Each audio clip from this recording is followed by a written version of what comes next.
Hello. All right, let's get started, guys, so we can get out of here. Hello. Y'all ready to do this? All right, guys. Just real quick, a couple of things before we let everybody speak here. It's October, Breast Cancer Awareness Month. If you guys are going to wear pink or do anything pink, feel free to do it, okay? Whistles, armbands, wristbands, whatever you want to do, but no shirts and no pink flags. Okay, we had a crew go out Friday night with pink flags. Okay, no pink bean bags, no pink flags, no pink hats, no pink shirts, whistles, armbands, down indicators. Okay, anything that we may actually put on the field or change our actual uniform, that needs to remain intact. Okay, so no pink flags, bean bags, hats, shirts, pants, anything like that, shoestrings. Try to keep it. I'm just telling you, I've seen it. Second thing, we will not have a meeting next Monday night. No meeting next week. We'll have a meeting the following week. So after tonight, we've only got 2 more meetings, October 25th, I believe, and November the 8th, okay? Next, on October 25th, we'll have nominations for president and nominations for sub-varsity secretary. And then November the 8th, and treasurer, I'm sorry, yes. Sub-varsity secretary, president, treasurer. November the 8th, we'll have speeches. If it's contested, we'll have speeches done. And then I believe we'll do division reps also on November the 8th, that meeting also. Be 1 meeting here in Tyler, okay? October 25th, there's a meeting in Athens and Tyler. No crew chief meetings, okay? No crew chief meetings. On October 25th, November the 8th, will be 1 meeting here in Tyler. And we will have a crew chief meeting that night also at 5:30. What's that? No Athens on the 25th? I got you. Okay. Okay. Yeah. No more Athens meetings. There you go. Easy enough. No more Athens meetings. All meetings here. October 25th, November the 8th after tonight. Okay? Stephen, you're up.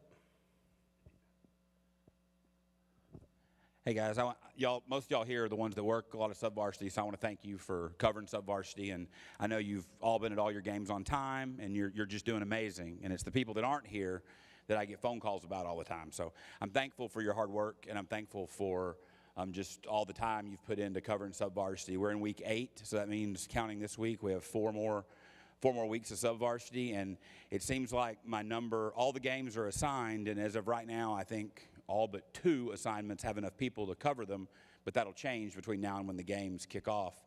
We have more and more people that are getting out of assignments once they get them. So if you're in an assignment, I would love it if you could stay in it. If you have a circumstance where you need out, I will let you out. We had a guy last week that wanted to go watch his granddaughter get inducted into the honor society at her school. And if you have stuff like that come up, I do everything I can to try to let you go experience those life moments. But at the same time, we got to cover these games. And we do have some people, and once again, none of you are probably in this room, but we have some people that haven't taken care of some of their business, and we've been on them to take care of their business, and we may have to pull them off the field and take games away from some of those people. So if you see people disappearing off of your assignments, that may be why. Today, I've had to remove a couple of people already, and as of right now, this week, we are covered except for I need 1 official in Palestine on Thursday night. So if someone is available to go to Palestine right now, they're going to work a 2-man crew. So if you are blocked, if you could unblock it, if you're able to go to Palestine and I've got you somewhere else, if you'd let me know, I can see if I can easily replace you there. It's just getting a little more difficult to move all the parts and pieces around in some of the farther lying areas. So I know it's hard work. I know it takes time to drive for some of us to go different places, but I promise I'm working my tail off for you guys and trying to keep you as close to home as I can. And I know some of you don't like working with certain people, and I'm trying to fix that as well. But the solution to all these problems is if you have any friends that like football, bring them out next year, especially if they live like near Mike Jones, or if they live near Palestine, or if they live near Corsicana.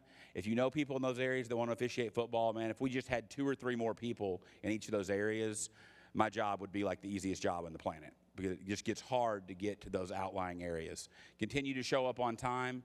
If you work TISD games, please show up on time. If you're not going to be able to make an assignment, please let me know so I can reach out to the coach. Even if you have car trouble on the way to an assignment or something, try to call one of the guys you're working with. We had a guy not show up on Thursday night, and we didn't even know why he didn't show up till Friday morning. So please let us know just so we can communicate and make sure that everybody knows what's going on. But do y'all have any sub-varsity questions for me? Anything happening in sub-varsity games I need to know about? I don't think any coach has called and complained. They're just thankful that you show up. So, anybody? Sweet. All right, and I'll be quicker than Stephen. But overall, I shared this with crew chiefs just a moment ago, but overall the feedback continues to be positive. So I just want to say thank you to each of you here tonight and those that watch on YouTube. It's been a smooth year.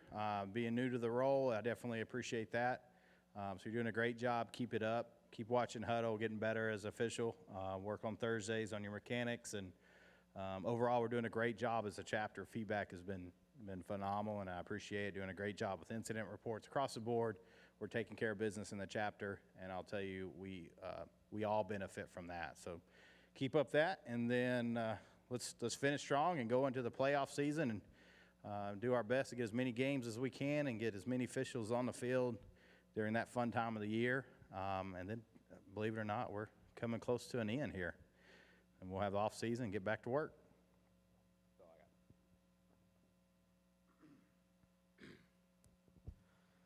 All right, we're going to go over, it's 12 plays tonight, guys, through Huddle on plays that we've worked. A couple of things that I wanted to talk about real quick on some of the phone calls and emails and texts that I've received from some crews, just some penalty enforcement stuff real quick. If you are on a try, or essentially any scrimmage kick, okay? Punt, field goal, try, extra point. If the ball is kicked and it is untouched and goes into the end zone and hits in the end zone, what do we have? Right? Okay, if it's on a try, what is it? It's dead. Can't do anything with it, right? So we're not going to let Team B pick that ball up and take off running.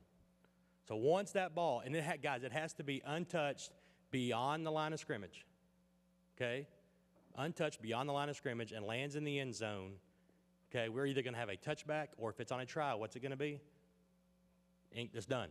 It's over, right? Okay? So if the ball is tipped, being kicked, and it's tipped behind the line of scrimmage and goes into the end zone and lands in the end zone, what do we have? We still can't advance it, right? Because it was touched behind the line of scrimmage, okay? Behind the line of scrimmage. Now, if it's touched before it gets there, it's live. If it's caught in the end zone, can he run it? Absolutely, 100%. 100%, okay? So make sure that you're processing that, and it goes back to kind of your pre-snap stuff. You may not think it's a big deal, but start thinking about things like that that can happen before they happen so we can process that. Okay, when it does happen, okay, because it is going to happen. It's already happened this season twice that I know about, and we were wrong on both accounts for it. One time we shut it down when we shouldn't have, and the other time we let Team B pick the ball up and take off running when we shouldn't have, okay? So understand that. Second thing we'll talk about, okay, can you have intentional grounding on a backwards pass? Okay? Can you have intentional grounding on a backwards pass? The answer to that is yes, but it's got to be thrown out of bounds, and it has to be to conserve time, not yardage, time. Okay? So a backwards pass that's thrown, hits the ground, whatever happens after that, we will not have intentional grounding. Okay? You remember the old plays where they used to skip passes to the wide receivers? The old skip pass? Okay, same thing. It's a live ball, right? But you can't have intentional grounding on a backwards pass, all right? Unless it's thrown out of bounds intentionally to conserve time. Yeah. Exactly, which is why it's not, right? which is why it's not a foul. Okay? Just something else for us all to learn from, right? The three options, free kick out of bounds. There's 4 options. We're going to give them 3, right? 4 options. We're going to give them 3. What are the 3 options? 30 yards from where it was kicked. Not necessarily on the 30, right? Because if there was a foul that brought it back, we're going to have to go somewhere else with it. But it's 30 yards from where it's kicked, okay? Right? Or we can back them up 5 yards and re-kick. Or they can get what? 5 yards from where it went out of bounds, right? The 4th option is taking it where it went out of bounds, which we don't even give them that option, okay? Plus 5, back them up 5 and re-kick, right? Or 30 yards from where it was kicked. Remember, 30 yards from where it's kicked, not automatically the 30-yard line. Okay, we had a penalty enforcement from a touchdown play that was dead ball, 15 yards, and went back. They kicked the ball out of bounds, and we put it on the 30 when they actually could have had it 15 yards in advance of that. Okay, so it's not always the 30. It's 30 yards from where it was kicked. Okay. Last thing, guys, backwards passes. Backwards passes are intentional. Okay. A backwards pass is an intentionally thrown pass. Okay, so if I'm the quarterback and I'm trying to throw the ball here and I get contacted and I throw the ball backwards, even though it's gonna look crazy, guys, okay? It is gonna look crazy. That ball goes backwards and we're blowing incomplete, but that is an incomplete forward pass. Okay, a backwards pass is a quarterback's intention to throw it backwards.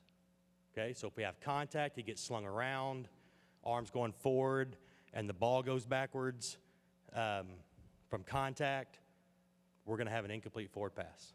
And you're going to have to explain that to the coach, why we have that, because they're going to say the ball's backwards. Okay, but that's not necessarily the case. It's got to be intentionally thrown.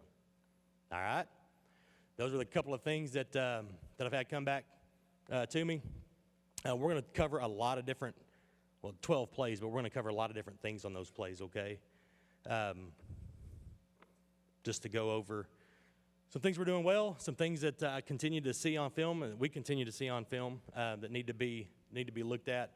Kind of like Jeremy said, or I think Stephen said, the guys that are in this room typically are the ones that are doing it the right way, not having problems covering sub-varsity. Guys in this room are working Thursday nights, okay, or available Thursday nights to work.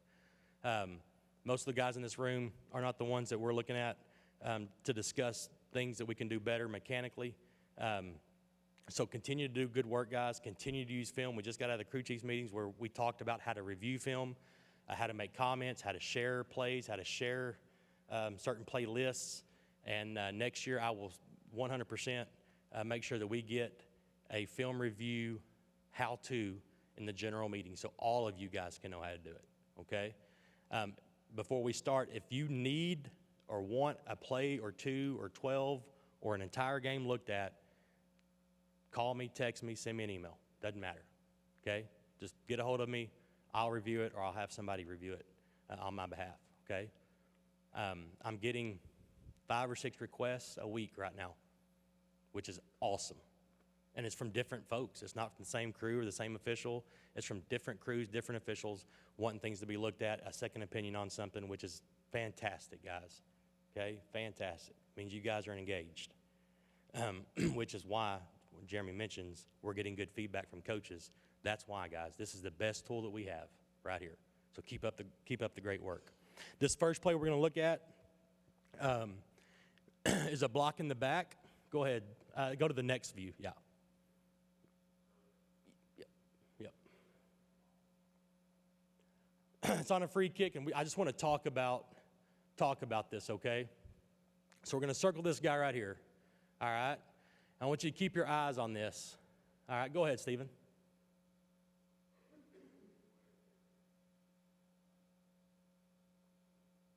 All right, so we have a flag down on this. The referee throws a flag for an illegal block in the back, all right?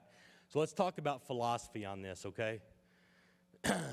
Watch it one more time. Does he make the tackle? Makes a tackle, right? And I would probably say that his block in the back, his push to the back, probably allows him to make that tackle. All right, so our philosophy will say on holding, on things like this, if he's making that tackle, we're probably okay, right? to leave that alone. Now, a caveat to that, because it's in the back, okay? If it's a push in the back like this was, let's leave that alone. The kid made the tackle, no harm, no foul. We're going to move on. If he gets blowed up in the back, all right, if it's a vicious hit, if he doesn't have his hands out in front, or if he's trying to light him up and do that, now we have a safety issue.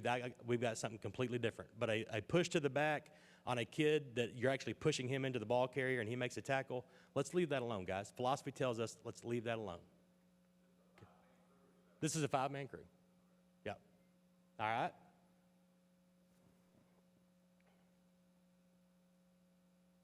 This play here is going to be kind of something that I continue to see on film, guys. And this was, I believe it was play 6 of the game or 8 of the game, I believe. So you can see the line drawn here, the center. Where does it have to be in the center? What does the rule book say? Through his hips, right? So the center here, through his hips, draw a line. And basically, I'd say probably the whole right half of that line is off the line of scrimmage, okay?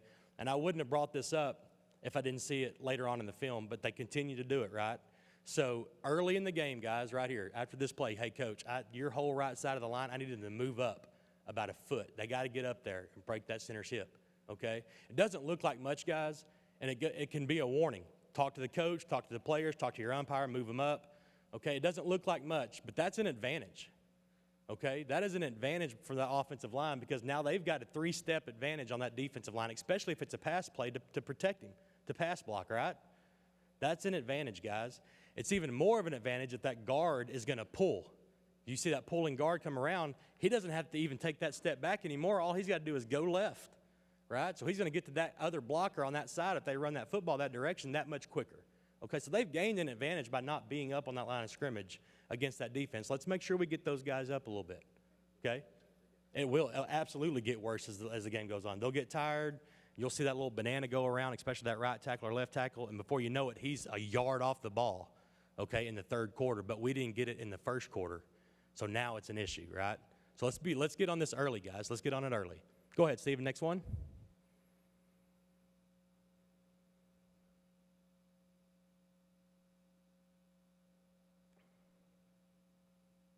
I'm going to commend the crew here on this play right here. This is an excellent job. These guys, we got short yardage play to get to the line to gain. 2 yards to get to the line to gain. Go ahead and hit play, Stephen. At the snap, he gets there. He's at the line to gain. Guy goes down. He takes 1 step. We got a first down. Easy to call, okay? Short yardage plays. 3rd, 4th down, less than 3 yards. Get to that line to gain and use that. Treat that line to gain as a goal line, okay? Especially on close plays where we're going to have maybe contested for a first down. That's an excellent mechanic and an excellent job by the head linesman on that play. Continue to do that, guys. If you're not doing that, start doing that. Play 4. I see this a whole lot on film, and I think Jeremy and I have actually mentioned this, okay, of picking odd numbers to go to. On this case, it's the referee here, so he's vacating that pylon on a free kick when we have a ball kicked deep, okay? There's no reason for us to move off of that goal line until we know what that free kick, what's fixing to happen with that football, okay? So here we have the football being threatened into the goal line. It's a simple touchback, right? Just make sure, guys, line judges, referees, all right, and then head linesmen and line judges on 7-man crews, make sure you guys are taking care of that pylon and that goal line. That is the money line. That's an important line on a free kick, okay? Don't vacate it if it's threatened for any reason at all. Make sure we can rule on stuff at the goal line, okay? Let's go to the next play here.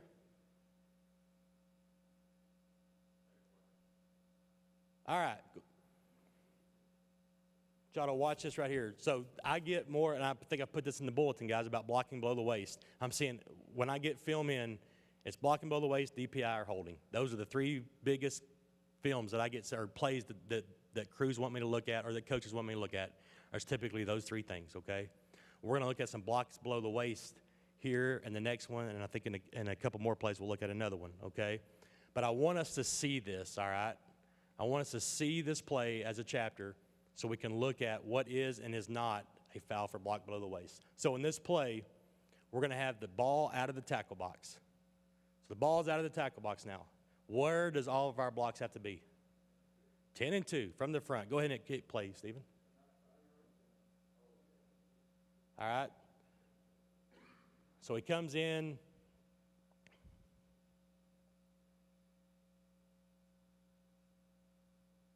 And gets him from the side.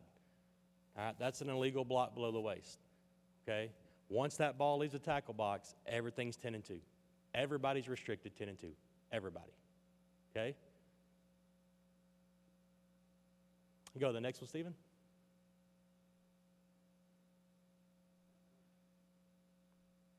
All right.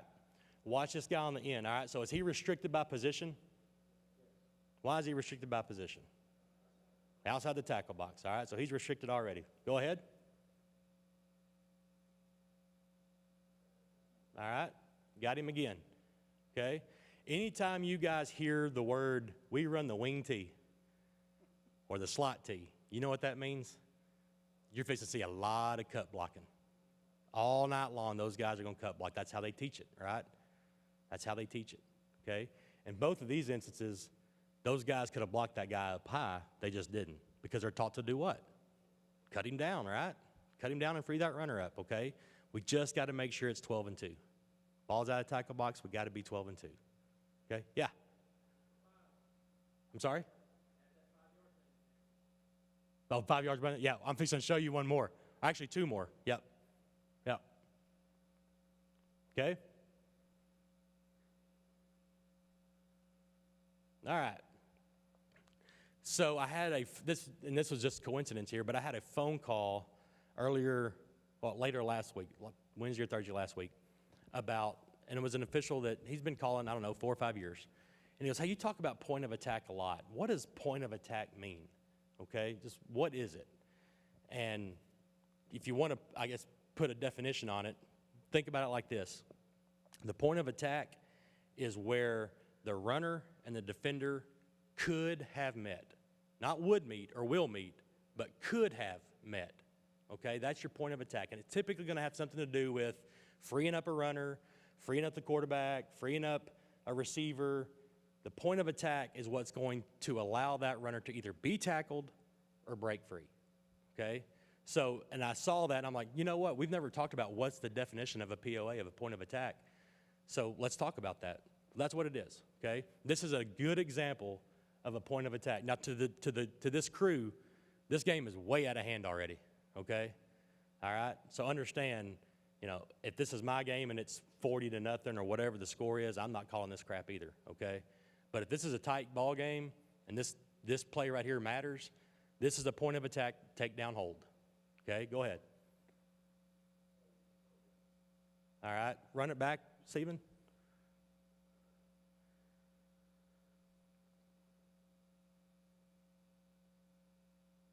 All right, so cleared that defensive guy, and of course he's looking at you. Where's my flag? Where's the flag? But he runs right off that hip. That defensive player had every opportunity to tackle that kid. He could have certainly tackled that ball carrier, okay, without that hold. That's a point of attack, okay? They could have met there. All right. Let's go to the next one, play 8. All right, this is a very good 5-man crew, okay? 5-man crew, not 7. 7-man crew, our line of scrimmage guys are doing what on a pass play? Brad, what are they doing? Line of scrimmage guys on a pass play, 7-man crew. On a pass play, line of scrimmage guys, your 2 wings. You're staying put, okay? Staying put. Till that pass is thrown and caught, we are staying put as a 7-man crew on the wing. On a 5-man crew, it's a little bit different, okay? 5-man crew, this situation, they're snapping the ball from it appears to be probably the 9-yard line, I guess. All right? That quarterback takes the snap, and he's going to look directly to that guy on the end there, okay? Directly to the guy on the end. And you just know what's coming, right? What's fixing to happen? Fade into the corner of the end zone, right? So once we read that as a wing guy, we have got to get downfield. Because we're snapping from the 9-yard line, where's our back judge? He's on the end line. So do we have anybody at the goal line right now?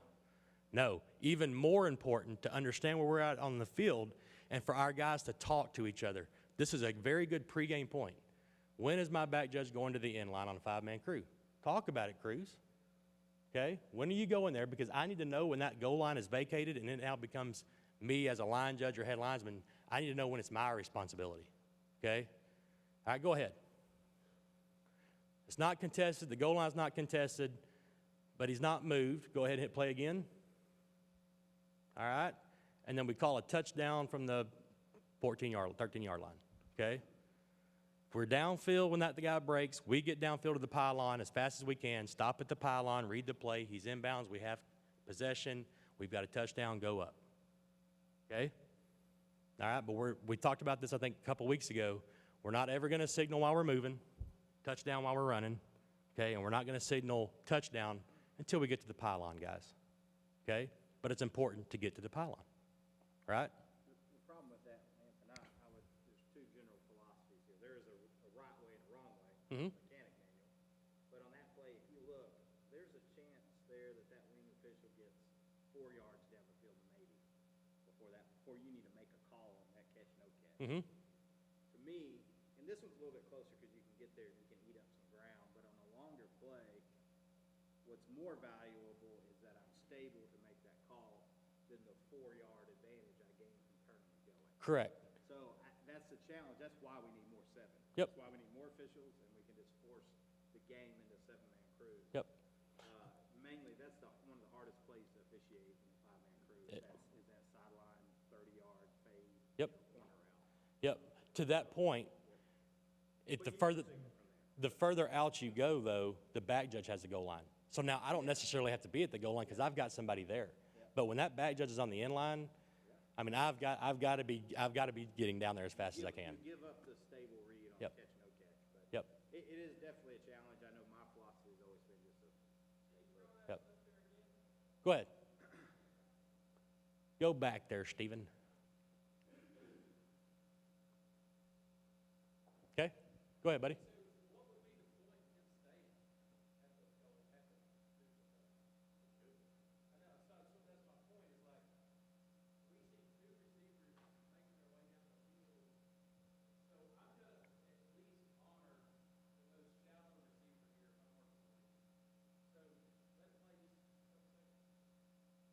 Let it play. There you go.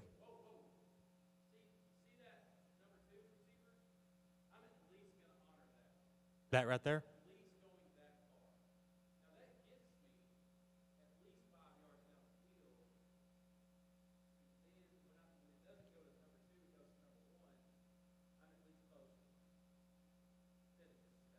Yeah. Yeah. So it's a little different in this example, being that it's a shortened field. Yep. Where we're at. So you gain some advantage, but as you back out and away from, regardless of the goal line, the disadvantage from getting upfield, I feel like, is you give up that line of scrimmage, especially if you have a quarterback that moves around, that potentially if he's scrambling, and then you don't know if he's crossed or not. If you have a hold there on the tackle as he's coming around the other side. So there's a lot that can go wrong in that scenario. In this one, like I said, if you get 5 yards down the field, you have made a significant difference on your ability Right. to officiate the zone. Yep. And that's why I showed It's it. a challenge. It's where these type of plays is where you really see the advantage and disadvantage of 5 and 7-man crew. Yeah. Oh, 100%. Yeah, 7-man crew, we can officiate this thing all day long, right? Because you've got your 2 deep wing guys at the pylon, and the short wing guys they're staying home, right? So, and that's why I showed this, because there's a difference, guys. If we're snapping it from the 9 and I know that my back judge is at the end line, then I know if once that ball snapped, the first thing as a short wing guy is once that ball snapped, my first read is tackle, because tackle tells me everything, right? Tackle's going to tell me, is he run blocking or pass blocking? Pass blocking. All right. I can see here, if I'm actually doing my pre-snap routine, I can see here that I've got a receiver that's about 6'3" or 6'4" versus a D-back that's probably 5'10", okay? So I'm just thinking through the pre-snap routine is there's a likelihood that they're going to target this guy in the corner of the end zone because he's got 6 inches on his defender. All he's got to do is throw the ball up and we're going to have to catch, right? So once I see pass block and I see the quarterback here, I know what I've got when I look and see my receiver going down, okay? Those are things we got to think about during your pre-snap routine if you're really doing it the right way of what are my scenarios in this case. My back judge is on the end line. My defensive cornerback here is going to be at a disadvantage on the size. This is play 79, I think. So he's probably got an idea that if he's targeted this guy before. All these things are playing a part in this pre-snap routine. To Jeremy's comment, if you're further out, then yes, most high school passes, I think the average high school pass is 8 yards, okay? So it doesn't do me any good to go with that deep receiver. The percentages are against me there. The percentage is it's probably going to be a shorter pass, so I probably don't need to bust tail, right? To Jeremy's, what he just commented was it would do me just as good to stay here and watch a 7 or 8 yard pass versus going downfield and they dump it off short. And now I'm in no man's land. I'm in a bind, right? Because the play's coming towards me. But once we get inside that 9 yard mark, or basically when that pack judge goes to that end line, you got to know you've got goal line responsibility. We got to bust tail, right? Okay. Let's go to the next one. I thought this was a really good job by the umpire here, okay? So we've got a block below the waist. And I think this is a good no call. It's close to being 5 yards, all right? It's close to being 5 yards, but I'm not splitting hairs on that, okay? It's about 4.5 probably yards. You could maybe call it 5 yards at the first contact, okay? But I can also make a case, if you'll back it up, Stephen, they snap this ball from the right hash, and they hand it off to a receiver that's coming across, okay? So I can make a case that the ball is actually still in the tackle box for a block from the side, okay? So I think this is a good no call by the umpire to leave this alone. It's questionable whether it was 5 yards or more, and I can make a case that the ball is still in the tackle box from the block on the side. Because he was a lineman, he is unrestricted, so he can actually block, okay? But he can't block more than 5 yards, and I think this was a good no call because I think we were splitting hairs, okay? Yeah.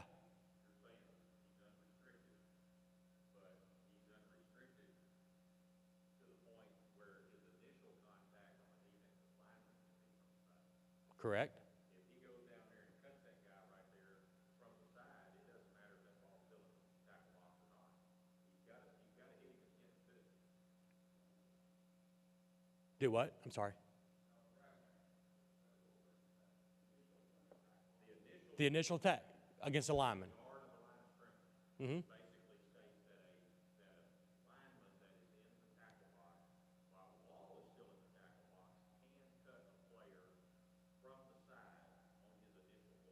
Okay. But if he goes after that linebacker on the initial block, has he blocked someone else? If he goes for that linebacker and cuts him, it doesn't matter where the ball is at, it's got to be against the. If he gets that linebacker, if he hits him from the side, he's committed an illegal. With the ball in the tackle box for an unrestricted lineman? Yes. Okay. I'll look at that, Brad. Yeah, check on that. I'll look at that. Because he's unrestricted by position and the ball is still in the tackle box, so I don't. I'll look at that. Mm-hmm. And if he goes after that linebacker and he cuts him from the side, check on that and see, but I think it has to be intentional. I'll look at it. Okay. I'll look at it. And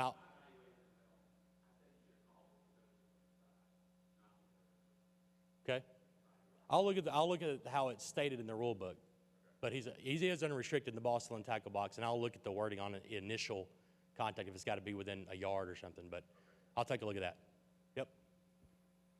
All right, let's go to next play. All right, there's a ton going on in this play. All right, so we'll stop right here. This is a busted play that gets real interesting real fast. Does it not, Stephen? Yeah. All right, so we've got a good job by the umpire here. This guy's 6 yards downfield, and he is going to block below the waist, all right? So we have an illegal block below the waist right here. The umpire gets it, rightfully so, picks it up, okay? So go back, Stephen, to the first note. And the only reason I put this in here, obviously, this is play 126 in a game that was over probably end of the first quarter, okay? So this is obviously a game that's out of hand. But the reason I put the circle in the backfield there, okay, is that holds, let's say this game's 7-7, okay? A hold may not mean something in the beginning, but it can mean something later on in the play, okay? And that's why it's important to understand when we're watching these blocks is if they have an impact on the play at the time that they happen, point of attack, right? And I think here the guy's going to run right by him, so I think we would have a hold here but it also affects that defender's opportunity to get that quarterback because he's actually going to scramble back around to this guy, and he's on the ground because he got taken down, okay? So it's important to stay with those blocks, especially at the referee position on a play like this. He's going to scramble around. You see the kid gets taken to the ground, all right? And this is a good conversation to have. You watch this quarterback right here, okay? Go ahead, Stephen. He's in trouble, and he just slings the ball forward to the ground about 2 yards in front of him, okay? So could we have intentional grounding on that? He's outside the pocket, right? But does the ball get back to the line of scrimmage? No. So we're going to have intentional grounding here, right? Do it? Yeah. I don't doubt you a bit, Stephen.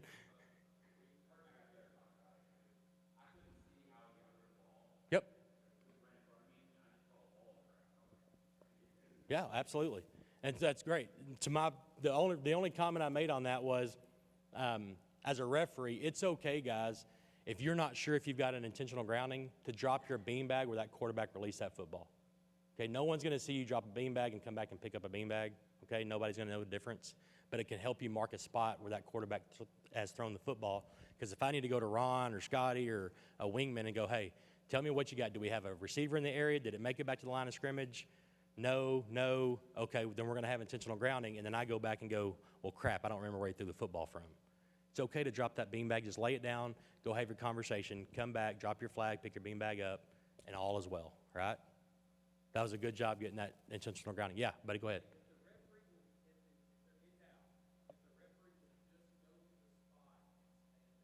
And have somebody come to him. Yep. Right. And try to figure it out. Yeah.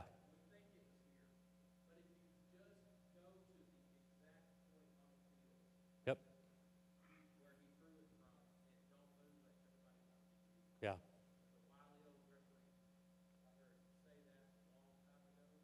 Yeah. Yeah, I mean, if you stand there, that's fine. If you drop a beanbag, just something to get that mark so we don't look like we're confused when we don't know where the quarterback threw the football from if we have ING is important, okay? If you want to stand, bring your guys to you, drop a beanbag, put your flag down, doesn't matter. Just make sure we get that spot right, okay? All right, next one. So we have a snap from the 4-yard line, right? What are our wings doing? It's not just these guys. I still see this on film almost weekly, where we are not using goal line mechanics. A snap from the 4, snap from the 5 are in. Let's get there, guys. Let's get to the goal line. Go ahead.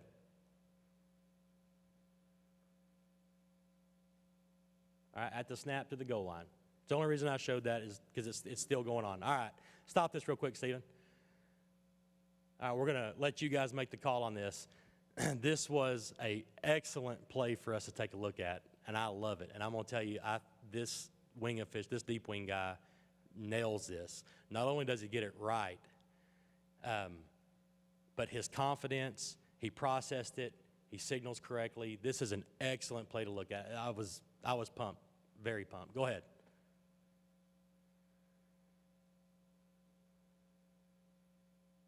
Go ahead.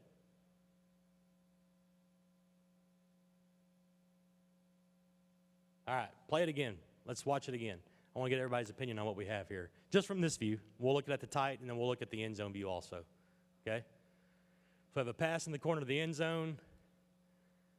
From the looks of things right there, he's got it, foot down, but the defender ends up with it. Okay, what are y'all thinking? You're thinking touchback? Anybody else? Touchback? All right, let's go to the tight view, Stephen. Let's watch it from the tight view.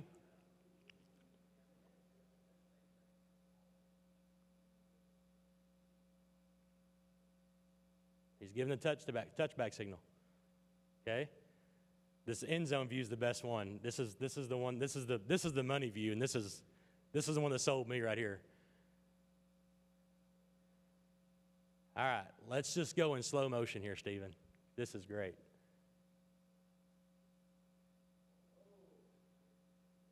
All right. Back it up and let's do it again. So him there. We have a foot down. At the same time, the defender's got a hand on the ball. Okay? Same time, defender has a hand on the ball. Comes loose. Defender takes the football. Kind of just falls in his arms here. And he's got 1 foot inbounds right there, and then the foot goes out. So I believe this was correctly ruled a touchback. And I think if you just play it out now, just so we can watch the deep wing guy.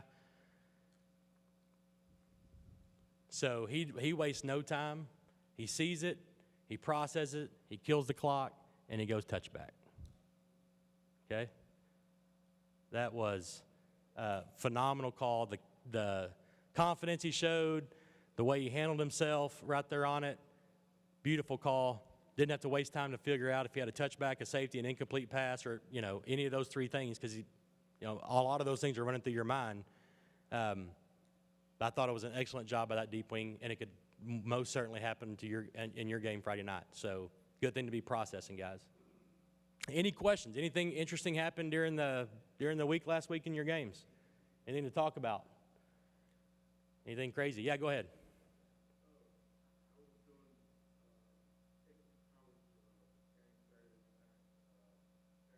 Uh-huh. Okay.